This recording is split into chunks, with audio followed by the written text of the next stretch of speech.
So this is document B on the Roman army.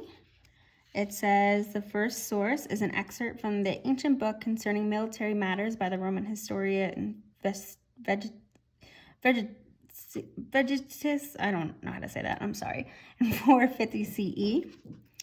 I do again have some things highlighted, but we're going to go through all of that. So before the year 400 CE, foot soldiers, I'm going to underline that because we may not know what that means.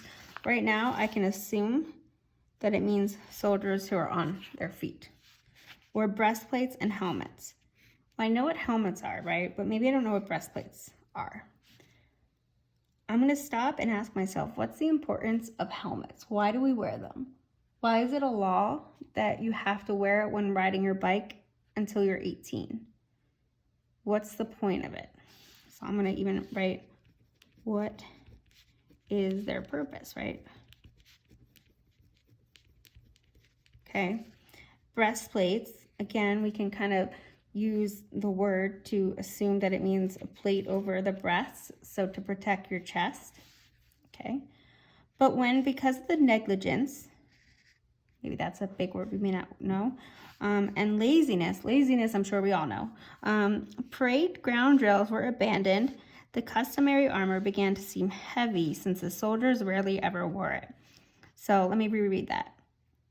But when, because of negligence and laziness, parade ground drills were abandoned, the customary armor began to seem heavy since the soldiers rarely ever wore it. So because they didn't do the ground drills, right, now their armor, they didn't practice with it. It began to seem heavy. All right, keep that in mind. Therefore, they first asked the emperor to set aside the breastplates and then the helmets. No more protection, right? So our soldiers fought the Goths without any protection for the chest and head, and were often beaten by archers, so bow and arrows, right? Although there were many disasters which led to the loss of great cities, no one tried to restore breastplates and helmets to the infantry. So although there were many disasters which led to the loss of great cities, no one tried to restore breastplates and helmets. So they're losing. Nobody tried to bring back what was keeping them safe beforehand. Thus it happens that troops in battle, exposed to wounds because they have no armor, thinking about running and not about fighting. So running is cowardly, and it's a reactive response, not a proactive response.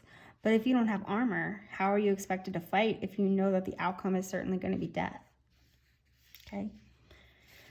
The second excerpt is from Michael Grant, The Fall of the Roman Empire, a reprisal from 1982. There can be little doubt that the weaknesses of the late Roman army were largely due to the eventual failure to reinforce regular conscription. In brackets is the draft of soldiers. We're going to say that that is the definition for conscription. Okay. The exempted categories were numerous. Hosts, so that they're going to list who was exempted, so left out. Senators, bureaucrats, and clergymen, so rich people and people of faith, so maybe like priests and stuff like that, were entitled to avoid the draft. And among other groups who escaped were cooks, bakers, and slaves. Okay, so right now we have 3 sections here and 3 categories here. So 6 categories of people who make up a bulk of the population that were not allowed to be drafted. Now the draft is, imagine, your football drafts and how each team gets to pick their person per, however it works, I don't know. But for the draft, it would have been that you got a number, and if your number was called, you had to serve. Okay, there were exceptions for health reasons and stuff like that, but for the most part, if you got called, you had to serve.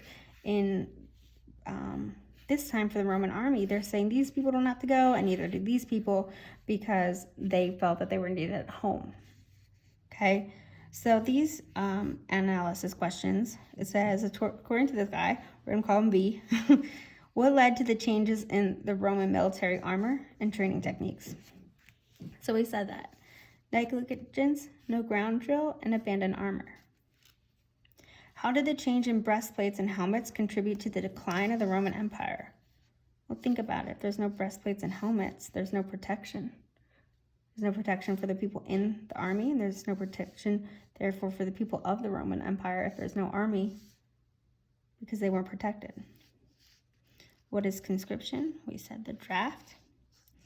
In what ways could the failure to enforce conscription weaken Rome?